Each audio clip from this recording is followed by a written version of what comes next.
So Bloodrayne here. It's a vampire lady. First level was awful, then it got a little better. It's forgettable though. It was long and I was bored. She's got really good freedom of movement, but they added the slow motion, max pain matrix feature anyway. And this franchise is dead, I think, which is good because it's ugly and it's just worse than other stuff. That was not a good time for vampires. O2 slow motion vampires. The Matrix was cool, but that was over by then. And then Twilight came later, and that's the go to the masturbation novel for like reclusive college sophomore girls. Just bad time to be a vampire. And then U-Ball made a movie, as if Rain hadn't been tarred and feathered enough with this color scheme in this game here. It's like looking at a sidewalk for 8 hours, and you know, even then, it's not even a good sidewalk. Fire Emblem Awakening. This series seems to have the Valkyria Chronicles problem where they're dealing with warfare and death, but they present it like show and tell in a kindergarten class. I played with permadeath on for my characters, but some of them would die, some of them would just quote-unquote retire, and it played the same sad music, whether or not they were gagging up their own bile or retreating like the tired cowards they are to go do, I don't know, whatever people do in the Fire Emblem universe. Time travel, dig plot holes, about all there is to do around here. And the battle systems, they're very basic, my turn, your turn, and there's not a lot of the eloquent complexity that a lot of other popular JRPGs and their franchises have, but it looks okay most of the time, and God help me if I didn't have my interest kept just enough. I mated, took a mate, Olivia the pink-haired dancer. That was fun, that was cool. Again, it's kind of kiddie, so you didn't see the mating, but I know we mated because our child came and visited us from the future, and we never bothered to ask how that happened, really. But I'm sure it's some anime storytelling kind of thing. Makes sense if you just choke on enough of your fucking Pocky.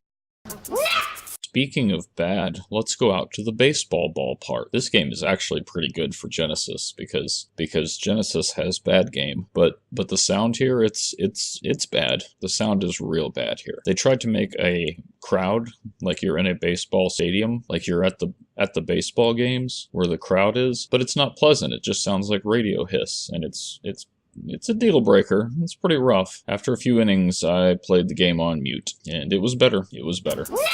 Jungle Strike. Cool helicopter controls and mission objectives. The worst writing you'll ever see in your life. You could not parody a Michael Bay movie and end up with something this golden. Go watch the first 10 minutes or so of this game. That alone keeps it from being worthless.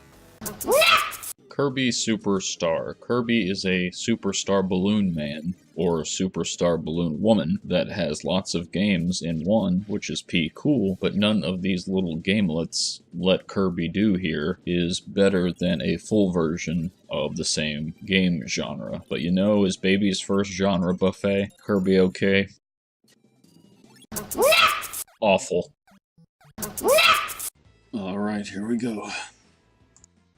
The objectives are obtuse because the translation is terrible. Terra is more emo than Cloud, and maybe even Squall. Kefka's lines are really bad, and most of his villainy standing is retrofitted for the post-Heath Ledger Earth. World of Ruin isn't very ruined because the game's afraid to just be what it is. It's very Saturday morning cartoon, Ultros and his ilk especially. Some of the mechanics are heavily bugged or flat out broken. There's a huge inconsistency between overworld characters and their enemy sprites. With only 2 or 3 exceptions, all the towns look exactly the same. There are several very cringy anachronisms. The encounter rate is too high, and it constantly halts the game's momentum. With that said, the music is incredible, the last dungeon might be the best level of its generation, the final battle is all-time great to this day, the depth of the mechanics and discovery are there, and the characters, when they can survive the translation and the hokey tone, are outstanding. This is a very good video game. It's a very influential video game. It is light years away from perfect.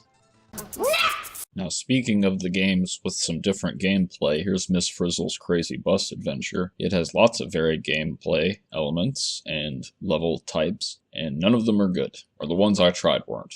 I got through like 3 or 4 levels or so before I wanted to get off the Magic School Bus for good. Carlos isn't as funny as he thinks he is. Arnold just wanted a normal day at school. I think Miss Frizzle's doing it with that lizard. Stop eating my sesame cake. Stop. Stop eating my sesame cake. Stardew Valley. Howdy, city dweller. This is a retro-looking farm life sim where you can pick some things to do and then do them non-stop for weeks till your family forgets about you. Do some cow milking, do some weed pulling. Refreshing little presentation here. You can run around the Harvest Moon throwback and talk to people, even though they only have like one line. I feel like they could have done better there. Makes you feel like you've inherited a little farm here. I wish the people would say more stuff, though. I'm lonely. Somebody talk to me.